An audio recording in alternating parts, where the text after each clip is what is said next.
Kane having to leave Tottenham, so leave his club side even in an international setting, and you have to wonder, where is the where is the need for that? Where's the link to his club situation? Certainly in an international, and it's tiresome. I saw 2 tweets about it today from Sky. Sky retweeted the same thing twice today. They tweeted it a couple of times yesterday.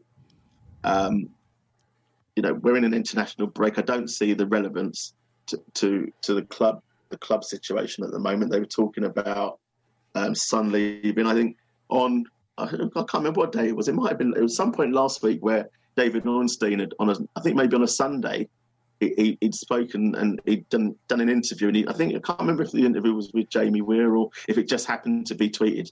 And he said he's got it on sources that reliable sources that Kane is looking to leave. Yeah, he can't come out and say it, but he's looking to leave, and that was on the Sunday. And I picked him up on that tweet, and to his credit, he did respond to me, but I picked him up on it because in that tweet he called Kane our captain, and I said, "Well, sorry, how can I take anything you're saying seriously when you can't even get right who the captain of the club is?" He said, "Oh, sorry, Steve, it's an honest mistake," and a lot of people had picked him up on it, and he had responded to a lot of people. And I said, "Okay, but ultimately you're just dealing in rumours because you could, there's nothing to say." I said, if you want to know if Kane wants to leave, then you'd speak to Kane. You wouldn't speak to close sources. You wouldn't speak to these people, that people, and say, I've heard from that person, I've heard from that person. You would say, you'd speak to Kane, and he said, well, no, but these people are very, very reliable, and he can't come out and say it, but he wants to leave. That was on the Sunday. On the Tuesday, he had different sources that were just as reliable that were telling him that Kane actually wants to stay at Spurs for the rest of his career. So it's the same journalist, right? Saying how credible, being told. I'm being told on the Sunday how credible he is and what a great journalist he is. So these 2 sets of sources are as reliable as each other, but one must be wrong. Well, no, they're both right, apparently. You know what I mean? So it's just So that's the thing. This is the worrying thing about the whole thing with media and social media, insofar that this has been going on for years. The media's had their own agenda. If I was a journalist, do you think I would write anything positive about Arsenal, Chelsea, or West Ham? Fuck, I fucking would. Same with Man United, Liverpool. And this is the problem. We're getting football stories, we're getting football commentary. But you should be writing, if you're a journalist, Jay, irrespective of your club allegiance, unless you're employed to write about Spurs specifically, then you should be, if you're a journalist and your job is to write about something that comes in from any club, then you write about that, and you should write in a neutral, from a neutral perspective about that club. And if that's what I'm paid to do, that's what I'm going to do. Yeah, but theoretically, but the people paying your wages, exactly. The editors will tell you what to write. Yeah, they don't tell you to be objective. They don't tell you to be independent. And this is why we're seeing so much shit in the media at the moment, and why there's so much poison and absolute bollocks. It's just, I'm absolutely sick of the modern world at the moment. And it's a sad thing, but I'm pretty sure, probably even going back into the 60s, maybe we may have even seen this. I don't know, but we're seeing commentary on ITV. We're seeing commentary from the likes of Roy Keane, Gary Neville, week in, fucking week out. And they're peddling their own agendas. And I'm absolutely fucking sick of it. Absolutely sick of it. It's absolute bollocks. It's bollocks. Yeah, I'm sure it happens to other clubs as well, but certainly with Spurs, we obviously notice it because we're Spurs fans. But I think there was a game the other week, wasn't there, with Spurs, and Tyler and Neville were going on about Kane leaving. Yeah. It's like, what the hell's going on? It's nothing to do with the game at all. But the thing is, though, if they're there commentating on a game for 90 minutes, they're there to commentate on the game. Why would you even be talking about Kane leaving when there's a game on the pitch for 90 minutes? You've got 22 players on the pitch. You're right. They don't commentate. They don't. There's so many times, like, and you know, when the game is going on, and I kind of never really paid attention to this until I was in the car listening to a game recently, and I hadn't listened to a game in the car for quite a while. And you know, in the commentary, they were saying, right, you know, whoever's got the ball is passed it to them, so they've gone up the wing block and giving you the description of what is happening on the pitch, because obviously you can't see it. But the commentators on the TV, they don't feel the need to do that because apparently you can see it. So they just go, well, actually, every so often they'll go, oh, and like, you know, Mount's got the ball, and he's taken a player on, like, oh, hold on, and now, you know, and now like Cahill's got the ball, and it's has it gone backwards? Like when it, you know, there's no link up. But in between, he's spoken about his dinner. He's spoken about Kane leaving again. He's spoken about, you know, Pickford being better than Pope, even though Pickford's not playing. All these sort of things. I don't know. It's meant to be set in the scene. I have no idea. But you know, it's just a load of tosh. So it's just a load of waffle. So anyway, but I'll just say quickly, it's never been the same since the commentators on Capital Gold. You know, they were the best. Oh, do you know who's the best? Do you know who really is really good? Is that guy off of Nick someone who's on BBC London. Absolutely fantastic. He commentates a really, really good game. And he was like his commentary of the Ajax game and Lucas Moura scoring that kind of went viral on Twitter afterwards, because he's fantastic. So anyway, quickly getting back to this subject, Andy, you wanted to talk about Jermaine Defoe in relation to Kane. Yeah, well, it's quite interesting because Defoe went on to that very reputable radio station, TalkSport, and he obviously came out with a few words. Essentially, in a nutshell, he said that he felt that Kane should leave to go and win trophies, blah, blah, blah. He has subsequently come out, I think today, and said that he wasn't actually saying that Kane needs to leave right now, but he said he could leave, or he could stay and break Jimmy Greaves' record. And win trophies. He did say that. Win trophies, yeah. You know, so yeah.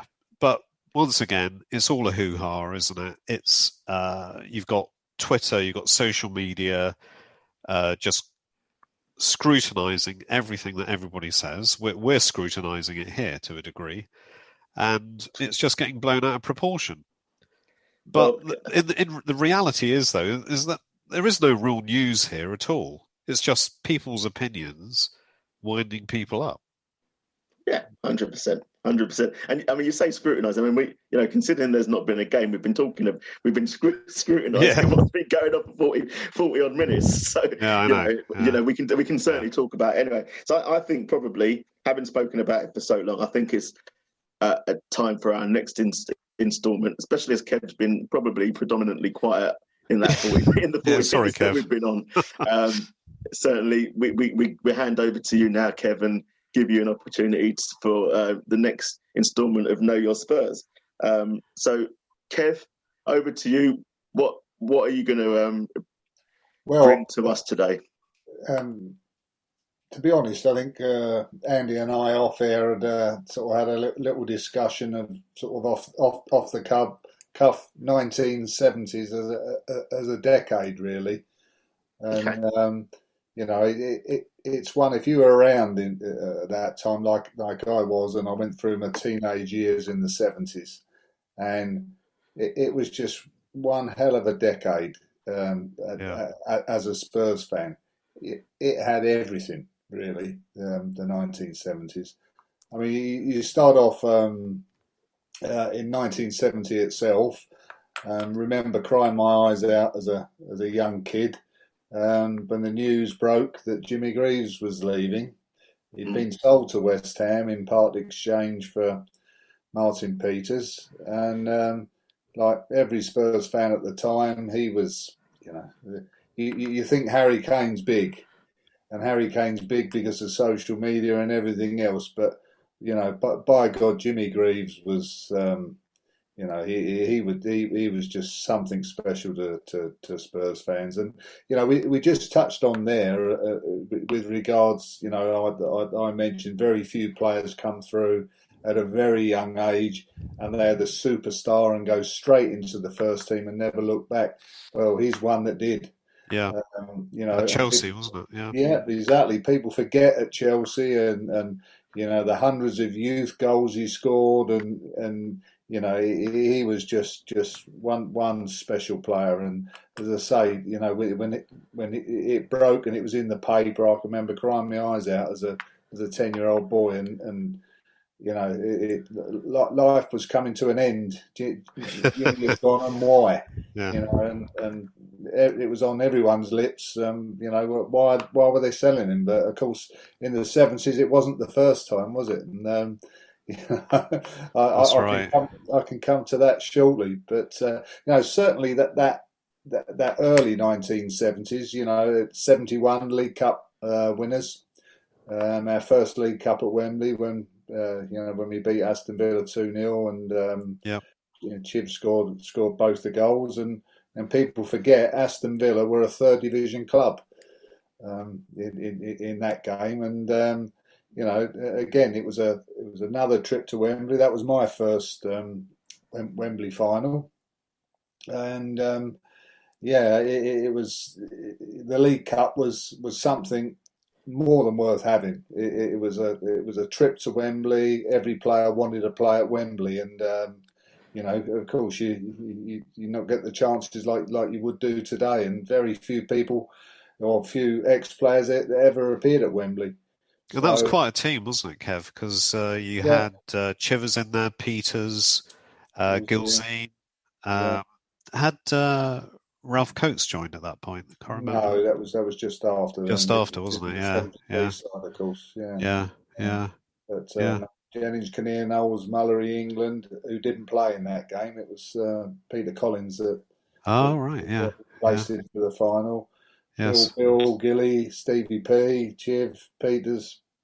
Yeah. Yes, and I mean that was my early Spurs. That was that team, but no, the following season, 72.